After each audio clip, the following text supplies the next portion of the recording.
আমাদের বাড়ির সেই শিং মাছ চাষ করা কুয়াটি আজকে হিসবো। আপনারা দেখুন যে কুয়ার বর্তমান মাছের কি অবস্থা বা কি পরিমাণ আমরা মাছ পেলাম সবকিছু আপনাদের সাথে শেয়ার করব। তো দেখতে থাকুন আমাদের এই ভিডিওটি।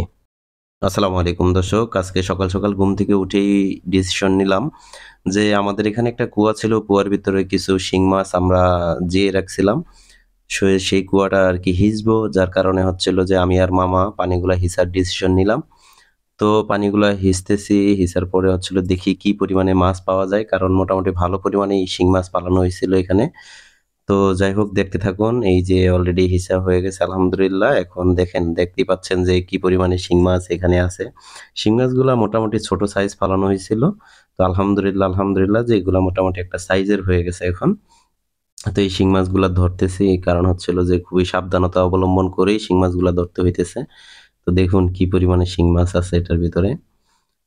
তো এই কুয়াটা করার পিছনের উদ্দেশ্য ছিল যে এখান থেকে কিছু মাটি কাটা হয়েছিল, যার কারণে কই পরিত্যক্ত একটা কুয়ো কেন পড়ে থাকবে, এটা চারপাশে পলিথিন দিয়ে দেন হচ্ছে পানি ছেড়ে তারপরে এই শিং মাছগুলা চাষ করা হয়েছে এখানে। তো আলহামদুলিল্লাহ ভালো পরিমাণে শিং মাছই ছাড়া হয়েছিল। তো এগুলা সাইজও মোটামুটি ভালোই বড় হয়েছে। তো দেখতে থাকুন এই শিং মাছগুলা কিভাবে ধরা হয়। আর এগুলা খুবই সাবধানতা অবলম্বন করতে হয়, কারণ শিং মাছের যেই কাটা বসা, এই কাটার মানে এত পরিমাণে যন্ত্রণা যেটা বলার মতো না। তো খুবই সাবধানতার সাথেই আর কি কাজগুলা করা হচ্ছে।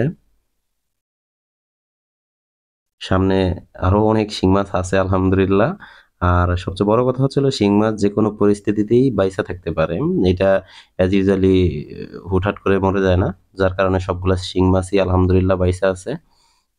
আর সবগুলা একসাথে দলবদ্ধ হয়েই আছে।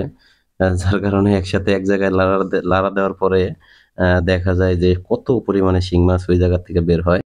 আলহামদুলিল্লাহ আমাদের শিং মাছ ধরার কার্যক্রম আলহামদুলিল্লাহ শেষ হয়েছে। এখন কিছু সংখ্যক শিং মাছ আমরা খাবার জন্য রেখে দিব, আর বাকি শিং মাছগুলা সেম ভাবে প্রক্রিয়াজাত করে আবার কুয়োর ভিতরে রেখে দিব। তো ভালো থাকবেন, অন্য কোনো ভিডিওতে দেখা হবে। আসসালামু আলাইকুম, আল্লাহ হাফেজ।